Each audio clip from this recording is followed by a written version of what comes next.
Tributo. Historias que construyen memoria de la Shoah. כי ראיתי את דרכי נעלמת ביער סבוך בין קירות חורשים ובתוך האדמה המדממת. Volvemos, oyentes de Radio Sefarad, a este programa en el que Cecilia Levitt nos acerca diferentes tributos relacionados con la Shoah. ¿Qué tal, Cecilia? Hola, Alex. Buenas tardes. En la ocasión de hoy tenemos que hablarles, les hablamos, hay que hablar al final de memoria y hoy lo haremos de Uri Orlev.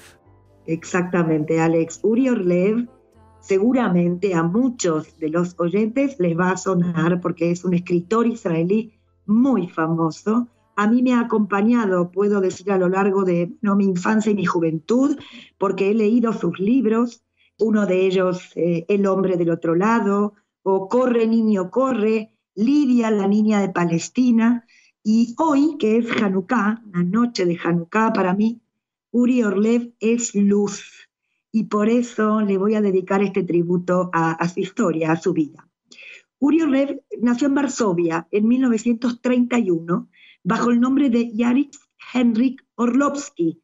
Todos lo llamaban Jurek, ¿sí? Su padre es un médico, Maximilian, y su madre, Sophie, es una química. La madre ayuda al padre, a su marido, en la consulta.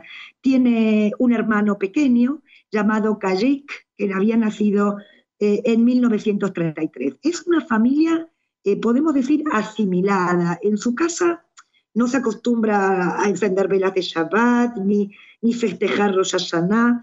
A lo mejor es una familia producto de la emancipación, una familia muy integrada a la sociedad polaca, con profesiones liberales. Inclusive Jurek no sabe que es judío. Nunca se había hecho mención en su casa de esto. Poco después de nacer su hermano, la familia se muda a un pueblo porque su madre quiere, alejarlos de las calles de la gran ciudad, de la suciedad, de los insultos, de las bacterias. Y es en este pueblo donde tienen una casa bonita. Su padre, por ejemplo, viaja cada mañana a su consulta en la ciudad y regresa tarde en la noche. Jurek disfruta mucho de su padre, ¿no? Pero lo disfruta solo los domingos. En el verano, por ejemplo, remaban juntos en bote y en el invierno salían a esquiar. Inclusive Jurek se levanta a veces temprano para poder ver a su padre. Y es en el campo, ahí en este pueblo, que Jurek tiene un grupo de amigos y son ellos quienes un día le dicen: oye, Jurek, tú eres judío. Y él dice: no. Entonces, inmediatamente, él sabía lo que eran los judíos porque en esas aldeas, en ese pueblo, él conoce a cierto grupo de judíos que vestían de negro, con sus peyot o encorvados. Esa imagen a Jurek le daba como miedo, ¿no? Pero bueno, llega a la casa y le pregunta a sus padres si es judío, y por supuesto que le contestan que sí. Cuando le cuenta esto a sus amigos, el líder del grupo le responde: bueno, no te preocupes, porque los judíos luego se convierten al cristianismo con un poco de agua bendita. Quiero decir que a Jurek le apasiona leer. Él aprende a leer mucho antes que otros niños. En su época ya lee a Robin Hood, o lee a Tarzán, inclusive va a leer los libros de Janusz Korczak, como El Rey Matías, por ejemplo, y juega con su hermano, ¿sí? Con su hermano pequeño, a juegos de aventura. Y cuando llegan ya a la edad escolar, la familia regresa a Varsovia, regresa a la capital. En 1939 estalla la guerra, los alemanes invaden Polonia y su capital, Varsovia. Jurek tiene 7 años y en el colegio un día el director lo llama y le dice que no puede asistir más porque es judío. Estaba en tercero de primaria y él no termina de comprender lo que esto significa. El colegio no le gustaba y por tanto se siente hasta aliviado al no tener que ir. Su madre le contrata a un profesor particular en su casa y es con ella que se va a sentir como, bueno, a gusto y va a aprender rápidamente lo que esta profesora le enseña. El padre de Jurek fue reclutado como médico al ejército polaco y por orden de los alemanes ya todos los judíos de Varsovia van a ser trasladados al gueto a finales de 1940. Las condiciones de vida allí eran muy duras y muchos se enfermaron, murieron de hambre. La situación de los niños es especialmente difícil. Jurek y Kasik, su hermano, para hacer frente a esta dura realidad, se inventan cuentos, historias como que la guerra no sucede de verdad, o que él es el hijo de un emperador de China, su padre, ¿no?, ha ordenado colocar una cama sobre el escenario grande con 20 sabios que se sientan a su alrededor, y su padre ordena a los sabios adormecerlo y hacerlo soñar. Es como un escudo, estas historias son como un refugio. En el gueto, su madre procura por todos los medios conseguir comida, preparar como una especie de merienda para que los niños se lleven cada mañana a la casa de la señora Landau, que era su maestra. Jurek recorre cada día, ¿sí?, una distancia bastante larga para recibir estas clases. Y ya en el camino ve a los muertos que sacan, ¿no?, a las veredas cubiertos por periódicos. Jurek visita dentro del gueto a su tía y a su abuela. La abuela le daba medio zloty para viajar en la crilla, que es un medio de transporte que va a existir en el comienzo, ¿no?, del gueto. Sin embargo, su madre le prohíbe subirse allí porque esos asientos tenían piojos y los piojos transmitían el tifus.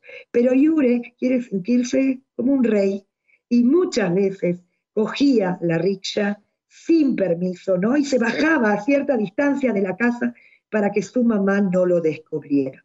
Pero un día va a juntar el dinero de la abuela y se lo va a dar un niño que mendigaba muy cerca, ¿no?, de su casa. Y al regresar cuenta esto a su madre y lo hizo sentir absolutamente orgulloso. En el año 42 ya los alemanes comienzan a expulsar a los judíos del gueto de Varsovia. ¿A dónde? A los campos de exterminio. La solución final ya estaba firmada, por tanto, muchas casas del gueto se encuentran vacías. Y los judíos que quedaron en el gueto fueron empleados en diferentes fábricas e intentaron seguir manteniéndose en las duras condiciones del gueto. Los pocos niños que quedaron se encuentran solos y viven en un estado de terror permanente y tuvieron que esconderse para no ser atrapados. La madre de Jurek trabaja en una fábrica. Su padre está reclutado como médico en el ejército polaco, no está con ellos. Jurek y Kasik, su hermano, se esconden hasta el regreso de su madre. Jurek ahora tiene ya 11 años y describe así este terror, este miedo en aquel escondite. Odiaba esconderme, así lo dice. Esta me moría de miedo. También tenía miedo cuando nos escondíamos con adultos. A veces nos sentíamos, estábamos encogidos en un ático o en un sótano cerrado, a veces cerrado por un armario o en un nicho detrás de una pared de ladrillo. Y ahí yo era Tarzán, un Tarzán que me comía el mundo. Y mi hermano no era mi hermano, sino mi enemigo en tiempos de guerra. Pero de repente volvía a ser mi hermano que estaba gobernando un país vecino en tiempos de paz. La imaginación de Jurek es el mejor refugio y en su fantasía cada uno tiene un ejército grande. Y durante los 6 años de guerra, ambos construyeron este juego. La vida de Jurek y de Kasik se volvió cada día más difícil y más peligrosa. Tras una época larga de trabajo duro y de condiciones de vida infrahumanas, su madre, Sofia, enferma y fue ingresada en el hospital del gueto. Finalmente, por una una redada en el hospital, su madre va a ser asesinada. Pero antes de morir le va a pedir a Stefa, que es su cuñada, es decir, la tía de los niños, le va a decir, cuida de estos niños y llévalos siempre contigo, para bien y para mal.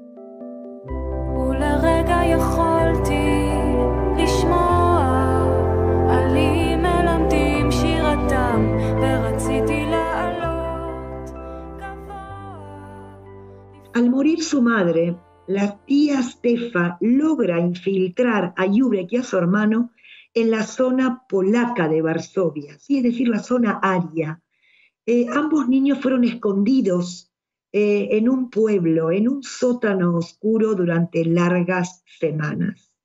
Y en el año 43, cuando se produce la revuelta del gueto de Varsovia, los niños están fuera del gueto, están, como digo, escondidos. Ahora, cuando acaba la revuelta del gueto, muchos judíos, muchos no, algunos de ellos, logran esconderse también en la zona aria. Y voy a relatar algo interesante porque existe un hotel, que es el Hotel Polski. Aquí los alemanes van a utilizar este hotel, el Hotel Polski, como cebo para los que se están escondiendo en Varsovia. Es decir, agentes alemanes y tristemente colaboradores judíos fingieron, ¿no?, que los judíos que estaban escondidos podían comprar pasaportes extranjeros y otros documentos para luego poder abandonar los territorios ocupados. Aproximadamente 2.500 judíos cayeron en esta trampa. Los que solicitaron visados o documentos para Centroamérica como Brasil, Paraguay, fueron enviados directamente a Auschwitz, a las cámaras de gas. Y los que habían solicitado visado a Palestina fueron enviados a Bergen-Belsen. La tía Stefa, que estaba con los niños escondida, solicita un visado a Palestina. Por tanto, caerá en la trampa y la tía y los niños serán enviados a Bergen-Belsen. En este campo, los niños con su tía van a permanecer allí hasta el final de la guerra. En este campo de durísimas condiciones, Jurek va a empezar a escribir. Va a conseguir primero una especie de cartón que consigue en una cantina en el campo y con lápiz ya escribe poesía en Bergen-Belsen. Luego va a conseguir una libreta y en esta libreta va a escribir la primera página de este diario, se va a llamar Quizás. La poesía dice así, quizás. ¿Por qué quizás? Porque siempre dijimos que quizás vamos a salvarnos. ¿Quieres escribir acerca de toda la guerra? Sí, quiero. Bergen-Belsen fue liberado por los ingleses, ¿sí?, en 1945. Los prisioneros que se encuentran en condiciones infrahumanas van a permanecer allí un tiempo. La tía Stefa con sus sobrinos va a viajar a Bélgica y va a conseguir permisos de inmigración a la tierra de Israel. Pero aquí se van a separar. Los niños irán solos y la tía les va a decir, a Jurek sobre todo, le va a decir ahora debes ser un adulto. Y le va a preguntar, ¿tienes tu libreta? Además le va a decir, no te atrevas a decir la edad correcta que tienes. Di que tú naciste en el 35, has perdido 6 años en la guerra y tú debes estudiar. Y si dices tu edad, a lo mejor te mandarán al trabajo. Los niños viajan en este barco junto a otros niños, ¿no?, que también viajan sin sus familias, niños huérfanos. Jurek no sabe lo que significa Palestina, no, apenas había escuchado esta palabra. Y cuando llegan a la tierra de Palestina, los niños van a ser enviados al Kibbutz Ganigar, junto a otros niños. Allí inmediatamente reciben nombres en hebreo. Yurek ahora se convierte en Uri y Kajik se va a convertir en Igael. Tienen 14 y 12 años respectivamente. Yurek dice, el kibutz era lo más raro, ¿no? Y la primera noche que llegaron, se sentaron sobre el césped cerca del comedor del kibutz. Y allí se juntaron prisioneros y también habitantes del kibutz que hablaban en polaco. Y ahí Yurek le va a contar lo que le sucedió en la guerra. Y dice, por unas horas nadie se movió ni emitió un sonido. Se oía solo el canto de los grillos y a veces el mugido de una vaca. Y solo las estrellas se movían en el cielo. ¿Sí?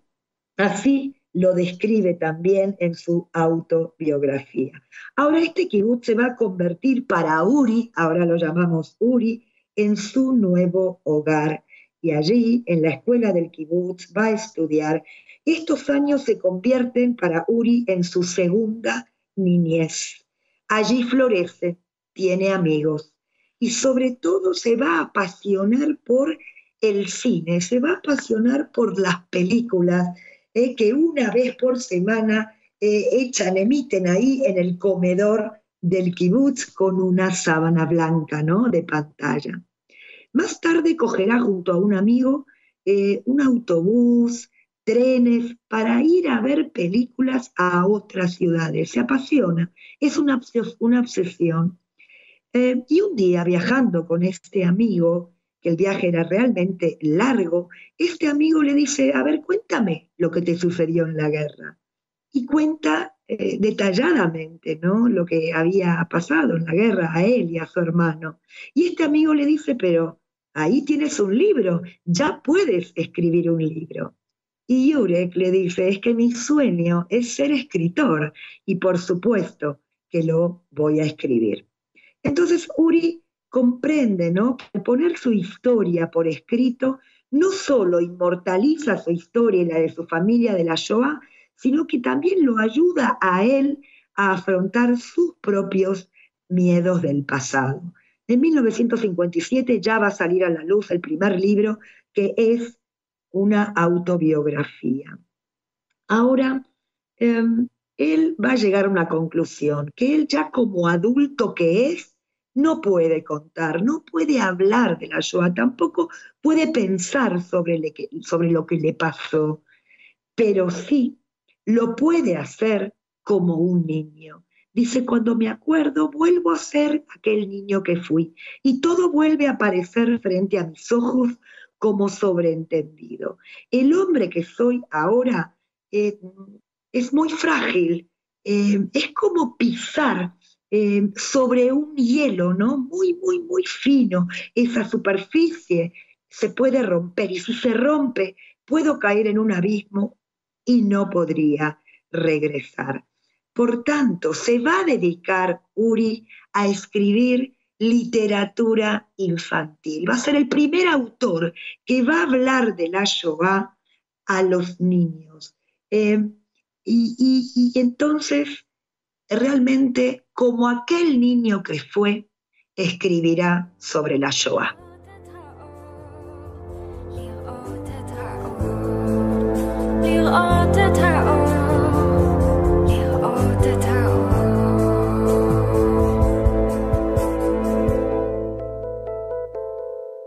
Uri Orlev se casó con Yara, tuvo 4 hijos, uno de ellos es Itamar Orlev, que es un escritor muy reconocido. Como he dicho, Uri escribió libros para niños, tiene 39 libros que se han traducido a 45 lenguas diferentes. También quiero decir que Uri fue el traductor principal de los libros de Janusz Korczak, libros que él leía de pequeño. Fue el primer traductor que lo hizo del polaco al hebreo. Recibió una cantidad de premios enorme, pero sobre todo quiero mencionar el premio Andersen en 1996, porque fue el único israelí en obtener un premio de literatura infanto-juvenil. Quiero decir que un poco me documenté con muchas entrevistas que encuentro en la red. Hay una entrevista que me impactó mucho, que es una entrevista que le hace su propia nieta. ¿Sí? Lo entrevista y le dice, yo crecí con un abuelo famoso y me llevó muchos años conectar el tema de la Shoah contigo, pero gracias a tus historias, a tus cuentos, yo entendí mejor el tema de la Shoah. Y también la nieta le pregunta, ¿tú crees que se va a olvidar la Shoah? Y él dice, mira, la Revolución Francesa no se olvidó, Troya no se olvidó, ¿no? Si existen buenos libros, buenas películas, este hecho no se olvidará. Y le dijo, esto es un trauma para la humanidad. Y la otra entrevista que me llama realmente la atención es cuando él dice que uno de sus hijos, cuando tenía, no sé, 14, 15 años, le pregunta, oye papá, ¿cómo te escapaste de los alemanes? Y entonces Uri Orlev coge un puñado de arena en su mano y le dijo, mira, los alemanes perseguían a los judíos y los querían tirar así, ¿no? Y suelta la arena para arriba, para abajo, ¿no? Dice, y los judíos corrían, algunos morían, algunos lograban salvarse. Y es así como él deja caer parte de la arena de su mano.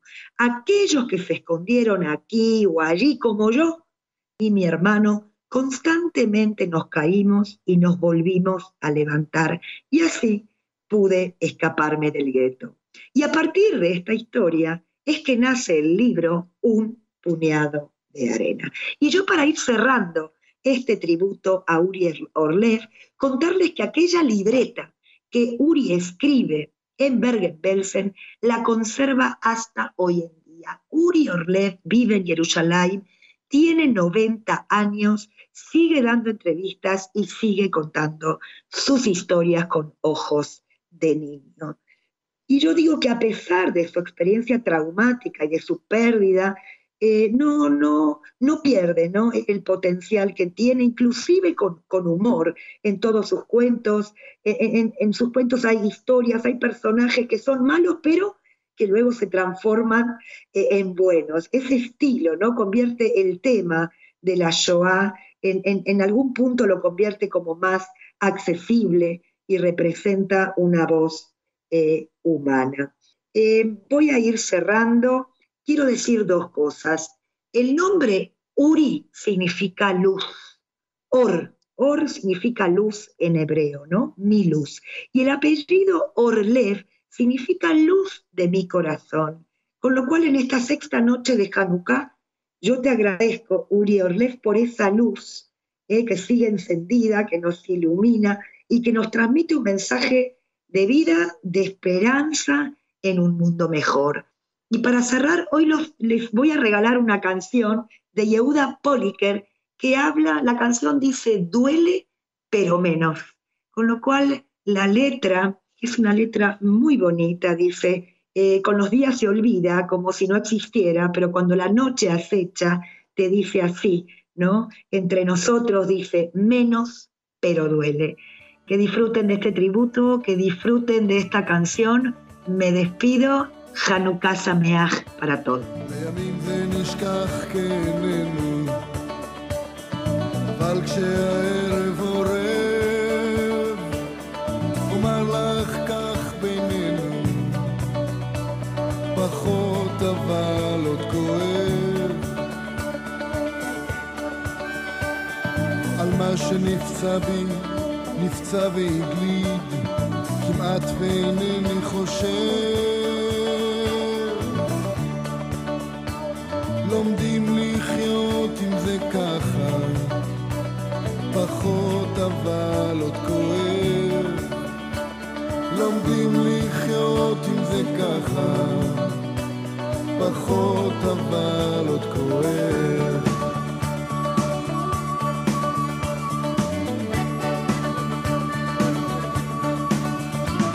עם כוס ורקיק אפשר להמתיק, אין קץ לבריחות, זה לא נעלם רק רחוק